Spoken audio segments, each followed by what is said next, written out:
Hola a todos y todas, en el módulo de hoy del curso vamos a aprender a cómo manejar errores en Go y cómo crear tests para asegurar la calidad de nuestro código. En Go los errores se manejan de una manera diferente a otros lenguajes que utilizan excepciones. Aquí los errores se tratan como valores y se devuelven explícitamente. A diferencia de las excepciones en lenguajes como Python o Java, Go fomenta el manejo explícito de los errores. Esto hace que el código sea más predecible y fácil de seguir. El patrón más común para manejar errores en Go es revisar si una función retorna un error y si es así, manejarlo inmediatamente. Vamos a ver un ejemplo de código muy básico de cómo se hace esto. En este ejemplo tenemos la función divide, que devuelve un resultado y un error. Si b es 0, devuelve el resultado a 0 y un error. De lo contrario, devuelve el resultado de la división y un error a nulo. Para crear un error usamos la función new del paquete errors nativo de Go y por parámetros le pasamos el mensaje de nuestro error. Después en la función main verificamos si error es distinto de nulo. Si no lo es, manejamos el error, en este caso mostrándolo por pantalla, pero si error es nulo, mostramos el valor de result. Al ejecutar este código verías algo como esto. Error : no se puede dividir por 0. En Go es muy común definir errores personalizados para manejar situaciones específicas con más detalle, sobre todo en proyectos muy grandes. Vamos a ver un ejemplo de cómo definir un error personalizado y trabajar con él. En este ejemplo hemos adaptado el código que hemos usado antes, creando un error personalizado llamado errNumber0. Entonces en la función divide retornamos este error cuando b sea 0. Y en la función main añadimos otra comprobación en la que chequeamos si el error es errNumber0. Si es así, mostramos el mensaje de error personalizado, y el error. Ahora, si ejecutamos este código, veríamos algo como esto. Error personalizado, no se puede dividir por 0. Los errores personalizados son muy útiles, ya que permiten a nuestro programa comportarse de una manera u otra en función del error que se haya provocado. Otra cosa que podemos hacer en Go es definir los errores como estructuras para añadir más contexto y datos sobre el error. Vamos a ver ahora un ejemplo de cómo crear un error mucho más descriptivo. En este ejemplo, errorDetail es una estructura que tiene dos atributos, el valor que causó el problema, que lo guardamos en arg, y la descripción del problema en sí, que lo guardamos en prop. Después creamos un método para la estructura. Este método lo que va a hacer es mostrar un mensaje con esta información, lo que causó el problema y la descripción del problema. Para esto vamos a usar la función sprintf del paquete fmt, que nos permite añadir datos dinámicos al string.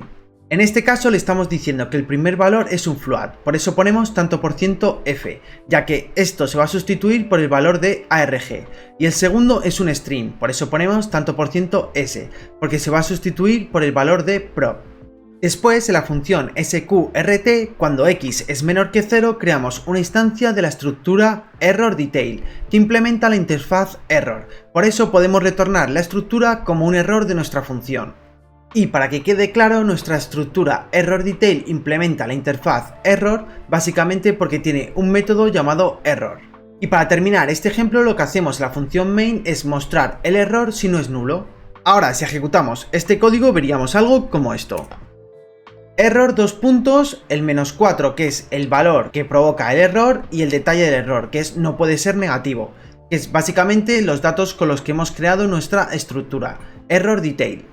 Tal y como puedes ver, esto te permite un manejo de errores mucho más detallado y específico. Ahora quiero hablarte de las funciones panic y recover, herramientas muy poderosas para el manejo de errores. La función panic se utiliza para detener la ejecución normal de un programa. Cuando se llama la función panic, el programa empieza a paniquear, lo que significa que se detiene la ejecución de la función actual y se ejecutan todas las funciones diferidas en orden inverso. Ahora vamos a ver un ejemplo muy básico del uso de la función panic. En este ejemplo de código puedes ver que tenemos una función que se llama causePanic y básicamente lo que hace esta función es ejecutar un panic con un mensaje, que es algo salió muy mal. Después en la función main tenemos un println para pintar una línea que diga antes del panic, después llamamos a la función causePanic y por último pintamos otra línea de texto diciendo esto no se imprimirá. Ahora, si ejecutamos este código, veríamos como la primera línea sí que se nos ha mostrado que es antes del panic, después se llama la función causePanic y aquí se para la ejecución de nuestro programa. Con lo cual, si ahora cerramos el terminal y vamos a nuestra función main, vemos que todo lo que quede después de la función o después de la ejecución de la función causePanic nunca se va a llegar a ejecutar. La otra función de la que te quería hablar es la de recover. Esta función se utiliza para recuperar el control de una GoRoutine que entra en pánico. O dicho de otro modo, una GoRoutine que ha ejecutado en algún momento la función panic. Pero cuidado porque la función recover solo es útil en funciones diferidas. Si se utiliza la función recover durante la ejecución normal devolverá un nil y no tendrá ningún efecto. Sin embargo, si se utiliza en un estado de pánico, lo que hará la función recover es detener ese estado de pánico y recoger el valor del panic. Vamos a ver un ejemplo de código para entenderlo mejor. En este ejemplo tenemos tres funciones. La primera de todas es handlePanic, que básicamente lo que hace es ejecutar la función recover. Después comprueba si recover es distinto de nulo, y si es distinto de nulo quiere decir que se ha ejecutado algún panic, con lo cual recogemos el mensaje o el texto que se haya escrito en panic. Después tenemos la función riskyFunction, que básicamente lo que hace es ejecutar de manera diferida la función handlePanic y ejecuta un panic. Tal y como puedes ver, la función en la que ejecutamos el recover la ejecutamos de manera diferida.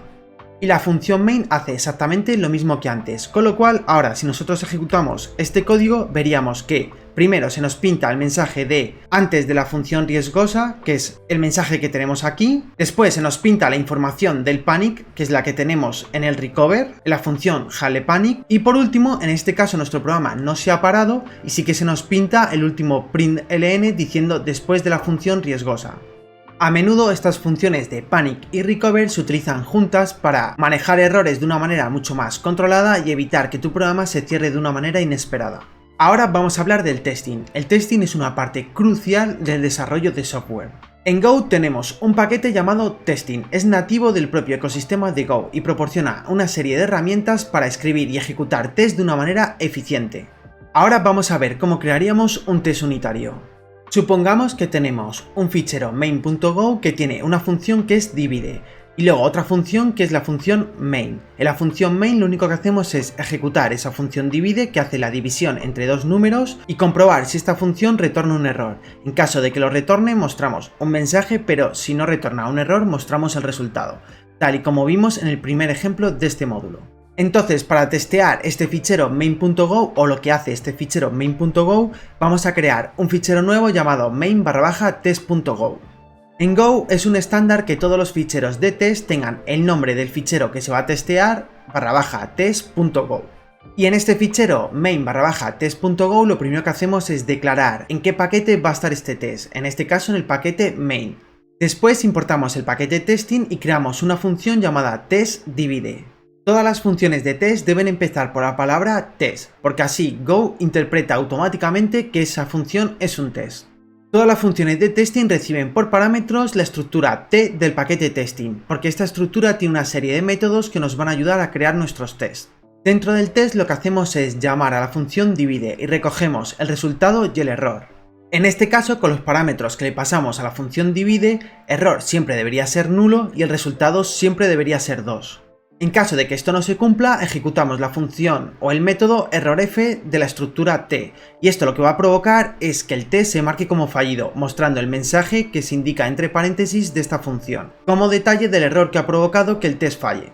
Con lo cual, y en resumen, este test lo único que hace es comprobar que si a la función divide se le pasa 4 y 2, el resultado de la división es 0, y no un error. Golang también nos proporciona un comando para lanzar los tests que estén configurados en nuestra aplicación, paquete o programa. El comando es goTest y simplemente verías algo como esto. Si los tests pasan correctamente, recibes un OK, se te indica el paquete en el que se han lanzado los tests y el tiempo en el que han tardado en ejecutarse. Si ahora hacemos un cambio en el test y el if result en vez de distinto a 2 lo ponemos igual a 2, esto provocaría un error en el test y verías algo como esto. Se te indica el fichero de test en el que se ha producido el fallo, en qué línea y el mensaje que se ha configurado en la función errorf, como detalle del error. Algo muy común a la hora de crear estos tests es usar subtests o tablas de pruebas, para verificar distintos casos en una misma función de test.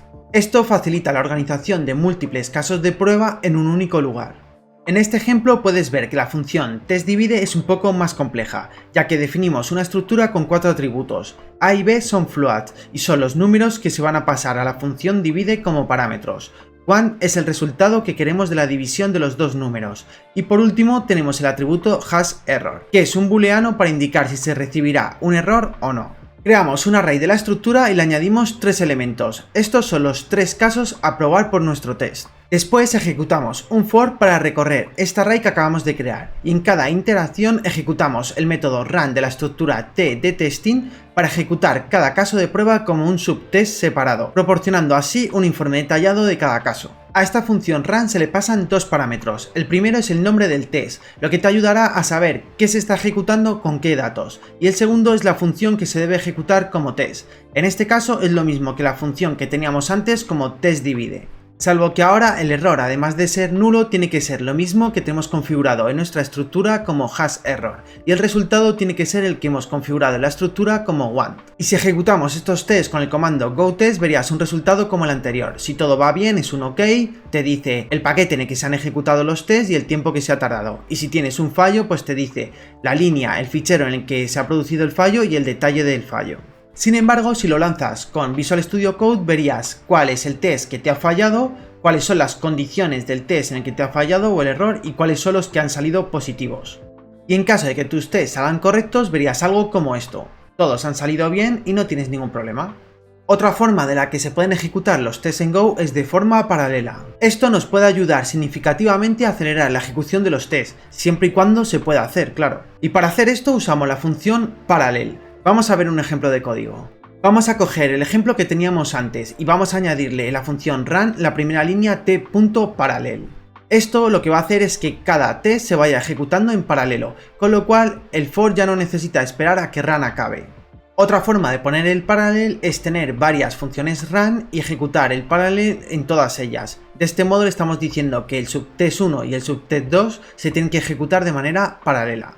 Además de los tests, Go nos permite la creación de benchmarks para medir el rendimiento de partes de nuestro código. Los benchmarks son especialmente útiles para encontrar cuellos de botella en nuestro programa, lo que afecta directamente al rendimiento del mismo, así que vamos a ver con un ejemplo cómo podemos crear un benchmark. Es tan simple como crear una función nueva en tu fichero test.go llamada benchmark seguido del nombre de la función que quieras probar, y esta función recibe por parámetros la estructura b del paquete testing. En este caso, benchmark_divide mide el rendimiento de la función divide repitiéndola n veces. El número de veces que se va a ejecutar lo indica el atributo n de la estructura b. Go ajusta automáticamente el número de veces que se va a repetir la función para obtener una medición precisa del rendimiento. Ahora, si ejecutamos este benchmark, simplemente pulsando en este play, veríamos un informe del rendimiento de esa función, en el que se nos dice el número de veces que se ha ejecutado y el tiempo que ha tardado. Otra cosa que te puede interesar mucho es conocer el porcentaje de tu código que está cubierto por test. Y para hacer esto es tan simple como lanzar el comando goTest con el flag cover. Vamos a ver un ejemplo. Si vamos a un terminal y escribimos el comando goTest-cover, veríamos un informe del porcentaje de nuestro código que no está cubierto por un test. Y ahora sí hemos llegado al final de este módulo en el que hemos cubierto las mejores prácticas para manejar errores y crear tests en Go. En el siguiente módulo exploraremos la creación de módulos personalizados, la gestión de dependencias y los workspace, así que espero verte allí.